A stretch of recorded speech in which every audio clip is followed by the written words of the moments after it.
శ్రీ లలితా సహస్రనామ స్తోత్రంలోని 473వ నామం సిద్ధమాత. మంత్రస్వరూపంలో శ్రీ సిద్ధమాత్రే నమః.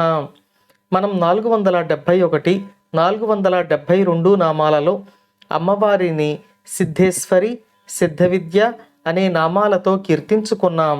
అంటే శ్రీ లలితా పరమేశ్వరి అమ్మవారు సిద్ధులకు ఈశ్వరిగాను, అంటే సకల సిద్ధులకు యజమానిగాను, మరియు సిద్ధ విద్య అంటే ఆ సిద్ధులను ప్రసాదించే విద్యలను తన స్వరూపంగాను కలిగిన తల్లి అని మనం తెలుసుకున్నాం.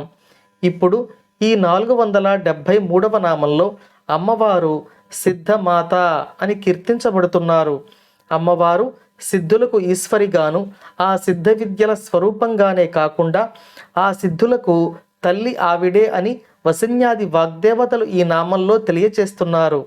ఇక్కడ మాత అంటే రక్షించునది అని అర్థం. ఆవిడ ప్రసాదించిన సిద్ధులను, సిద్ధ విద్యలను సాధకుని యందు రక్షించే శక్తి కూడా అమ్మవారే. అందువల్ల ఈ నామంలో అమ్మవారిని సిద్ధమాత అని వశిన్యాది వాగ్దేవతలు కీర్తిస్తున్నారు. మనం అమ్మవారిని ఉపాసన చేసే సందర్భంలో మనం అజ్ఞానంతో చేసే తప్పులను క్షమించమని దేవ్యపరాధ స్తోత్రంతో అమ్మవారిని మాతృస్వరూపంలో క్షమించమని వేడుకుంటాం. మన క్షమాపణలను స్వీకరించి మనం చేసే తప్పులను మాతృస్వరూపంలో సరిదిద్దే తల్లి సిద్ధమాత. సాధకులను రక్షించే స్వరూపంగా అమ్మవారు ఈ నామంలో దర్శనమిస్తున్నారు. అమ్మవారిని సాధకుడు ఉపాసన చేస్తున్న సందర్భంలో అతడి మనస్సు అమ్మవారిలో లీనమై అతని శరీరం స్థిరంగా ఉన్నప్పుడు భౌతిక శక్తుల నుండి లేదా దుష్ట శక్తుల నుండి సాధకుని రక్షించే తల్లి సిద్ధమాత.